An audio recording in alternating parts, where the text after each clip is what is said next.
To get started with reductive printmaking or reductive monoprintmaking, what you're going to do is start by taping down your laminate sheet, because we use laminates here in the school. Then squeeze out about a teaspoon amount of ink, and that teaspoon amount of ink is plenty enough to cover an A3 sheet.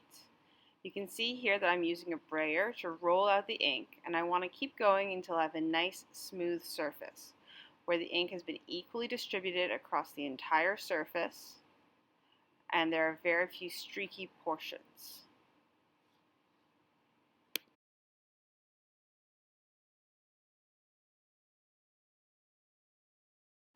You can use all sorts of things to remove the ink with reductive printmaking.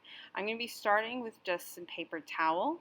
So I'm going to pull off a bit of paper towel and use that scrunched up piece to rub out segments of my image. As I work, I want to be sure that I am carefully picking which areas have to be the lightest and which areas need to be the darkest, and leave the darkest ones untouched. However, if you make a mistake, this technique is very forgiving because you can just roll the ink right back out into the section and then keep going. So you can see that occasionally I'm going to be changing my paper towel and going back into areas to make them brighter as I work along.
Now I'm going to start refining the details more particularly by using a cotton bud to work in more specific areas, ensuring that I get as much detail as I want to get as I work through this reductive monoprinting technique.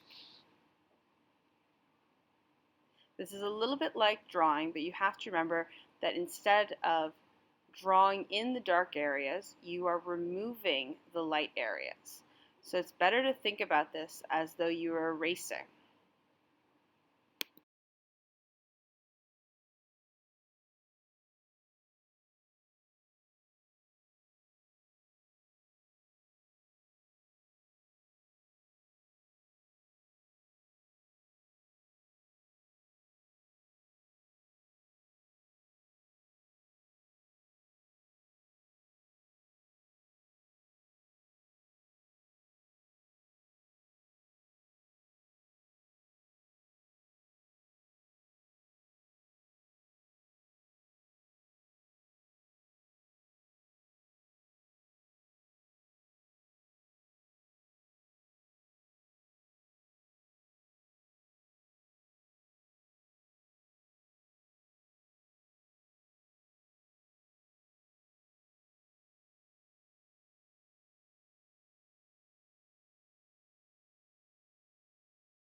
The last step in this process is printing your image.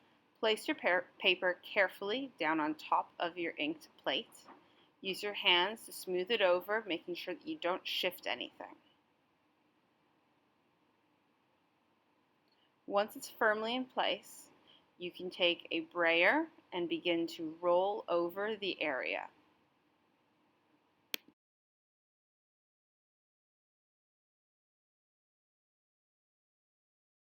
You can see that I'm working quite slow and steady, making sure that I press firmly with both my fingers in the little red dots on the top of the brayer.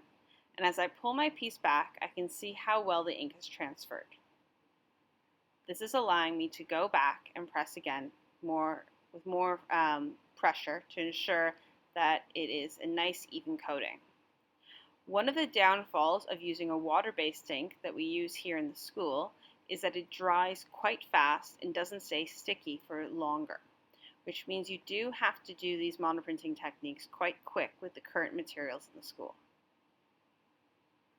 Now I'm a little bit happier with the level of value in the image, so you can see that I'm pulling it along, carefully removing it.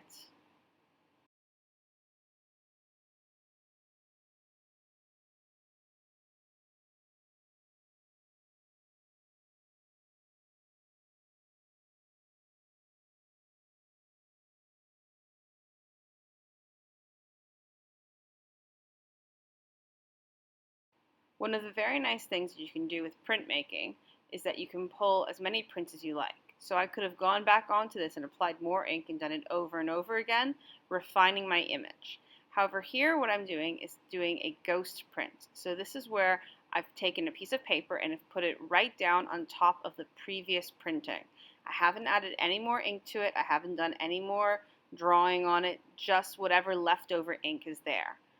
Ghost printing allows me to pull an extra print that's lighter than the one before, but it still shows some of the levels of details and is great for using for other mixed media and manipulative techniques that we'll get into later.